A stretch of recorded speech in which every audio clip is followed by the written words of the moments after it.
Hi, in this video I would like to talk about sample standard deviation.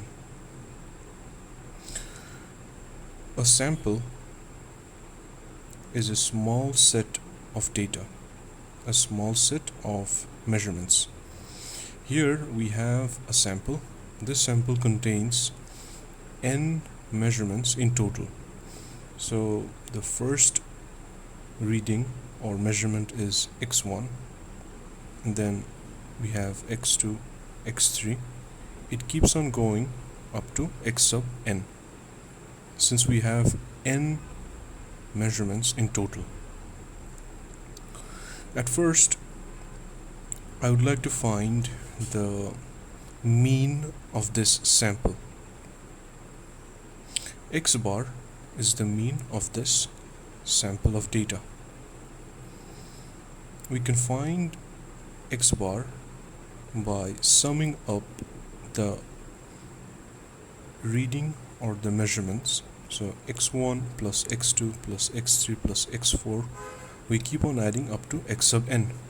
So that is the summation of all the measurements, and then we divide that sum by n, and n is the number of measurements in this sample.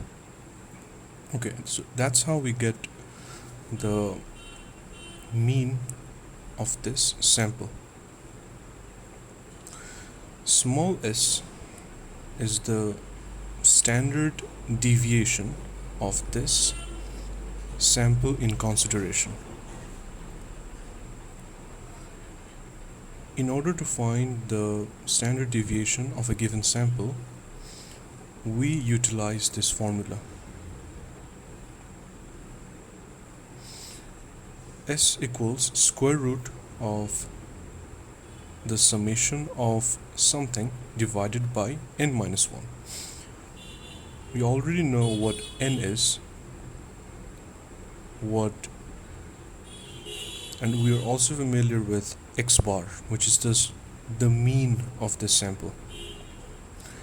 X sub I refers to each measurement. So we have I starting from 1 going up to n. That means I takes the value of 1 at first, and then it goes to 2, and then it goes to 3. It keeps on going up, and it keeps on going until it hits n. So we'll get to this summation. I will discuss in detail what this summation is all about. Down below we have an example where I assumed this small sample. This sample consists of just 2 measurements, 1 and 3.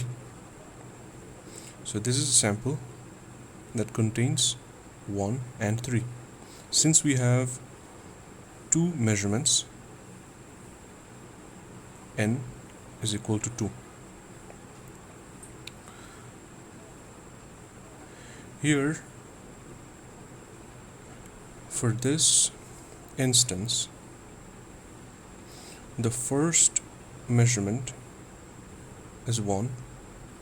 As you can see from this sample, the first measurement is 1, and the second measurement is 3. So x sub 1 is equal to 1, and x sub 2 equals 3.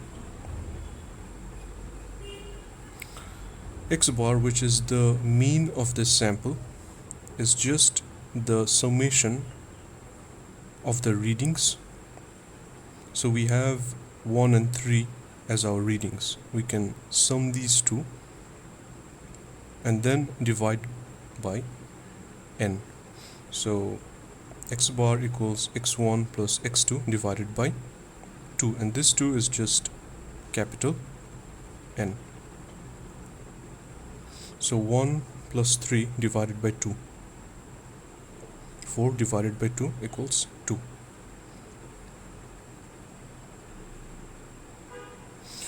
Next, we get to the formula to find out the standard deviation. So S means the standard deviation of a given sample, and in this example we're trying to find the standard deviation of this given sample. We have the formula, and so let's talk about what exactly is going on with this summation in the numerator. Note that for this sample we've already computed the sample mean, and we also know the number of measurements in this sample.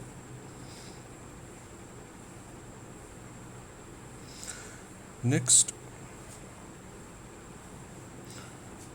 what we need to do is we need to expand this summation in the numerator.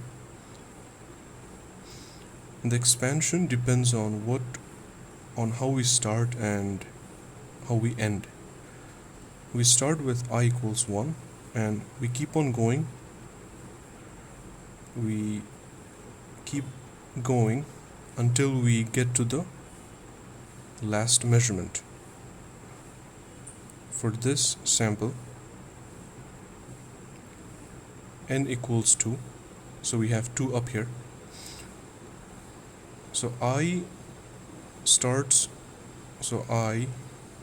essentially starts with 1.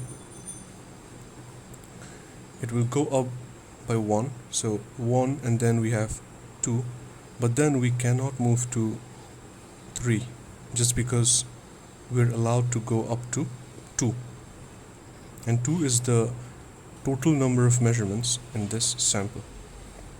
Okay, so if I equals 1, we have x1 minus x bar, x1 minus x bar, and then squared.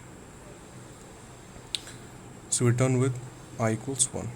Next, we go to I equals 2. So x2 minus x bar squared, x2 minus x bar squared. This whole thing divided by n minus 1. And then all we got to do is just plug the values of x1 and x2. x1 and x2.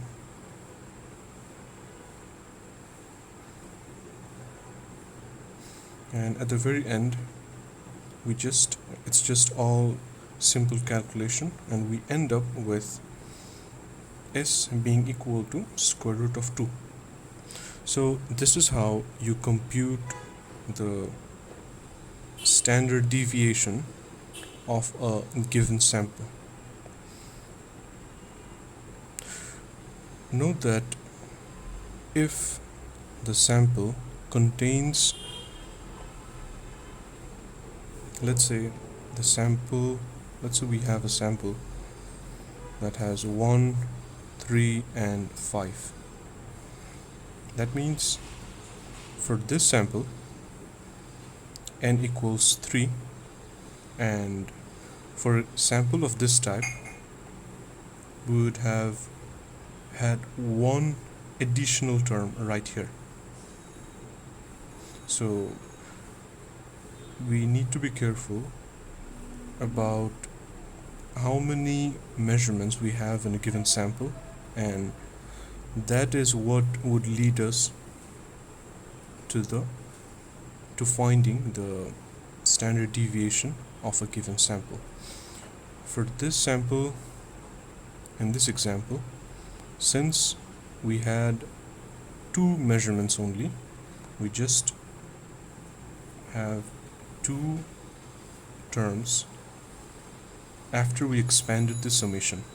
If we had, let's say we had 5 measurements in a given sample, then we would have had total 5 terms